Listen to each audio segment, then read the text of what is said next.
Hello, I'm Daisy Johnston, lead assistant news editor here at Lumberjack. And right now I'm sitting with one of the highest ranking officials to come visit us here at the Lumberjack. Secretary, please introduce yourself. Thank you so much, Daisy. My name is Deb Haaland. I'm here in my personal capacity. Really happy to be at NAU and to be in Flagstaff. So thanks for making time for me today. Thank you for making time for us. And I think I first want to ask you what brings you to campus today. Yeah, so today's the first day of early voting for Arizona. And so I'm here on campus just to bring attention to that. Earlier, we had some cards we were asking students to sign, and faculty too. Everybody was welcome to sign them. That basically, a commit to vote card, so that folks commit to having a plan to vote, whether it's in person, and you can start today, early voting, by mail, or on election day. And I know you're here in your personal capacity, so I want to ask you, a little bit about your journey to get to where you are. And I'm kind of just wondering, when you were my age, a college student, is this what you knew you wanted to do? Yeah, so I had such a different journey than so many college. I didn't start college until I was 28, for example. I just didn't realize that that's what I needed to do, that would be my path. But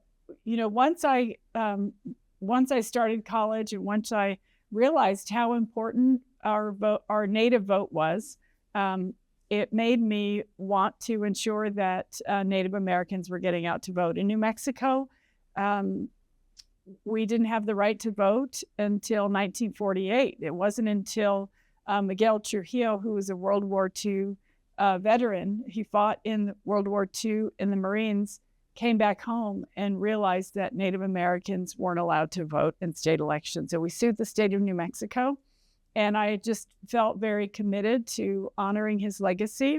And so I started just traveling around. I've been to every Native community in New Mexico and making sure that they realize that their voting is their power, their voting is their voice.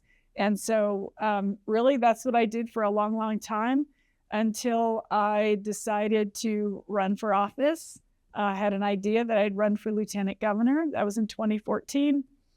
We didn't win that one, but after that, I ran for state party chair, and I was chair of the Democratic Party of New Mexico.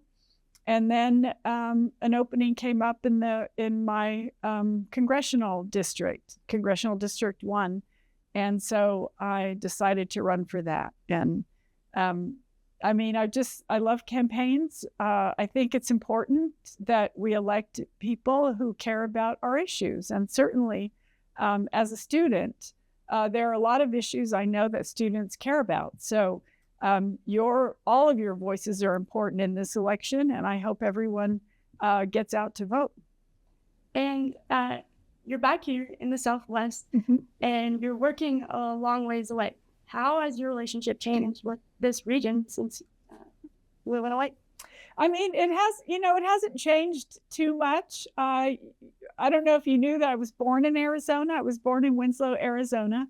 My grandparents were part of the assimilation policies of the United States. The federal government was working hard in the earlier part of the century, the 1900s, to make sure that Native Americans, they didn't want them in their communities. They wanted them to get out into mainstream America. And my grandparents were part of those policies, and they worked on the railroad in Winslow.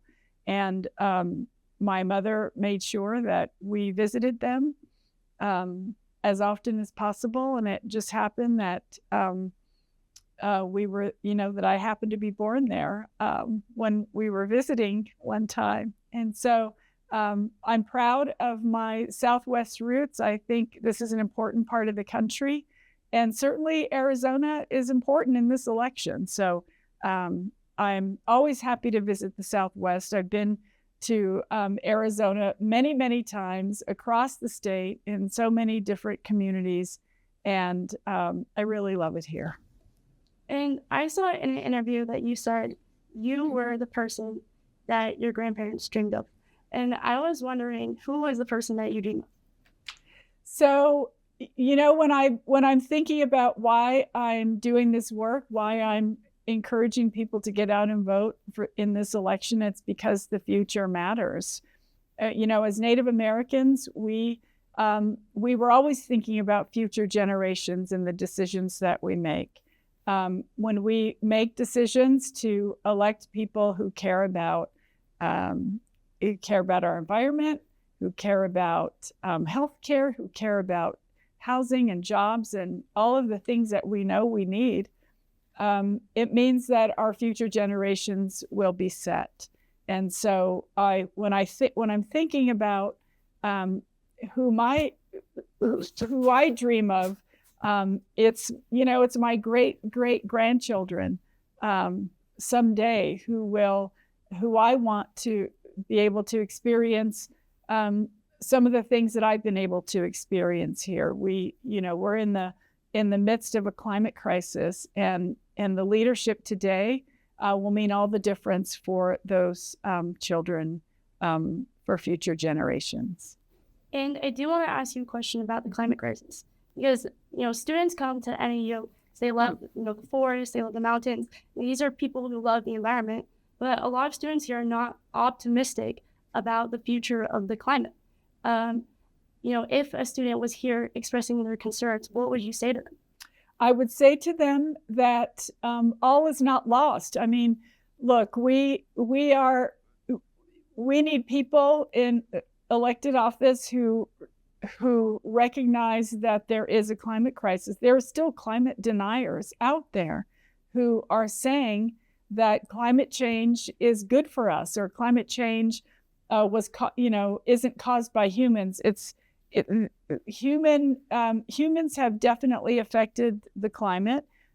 We need people in office who recognize the need for us to move forward on clean energy, on making sure that our environment is that we care about our environment. And so that's why I'm supporting Vice President Harris and Governor Walz, because I believe very strongly that they understand completely the value of leadership in this area. So I think that students today definitely their voice is important, and I know that there's a lot of students here who are studying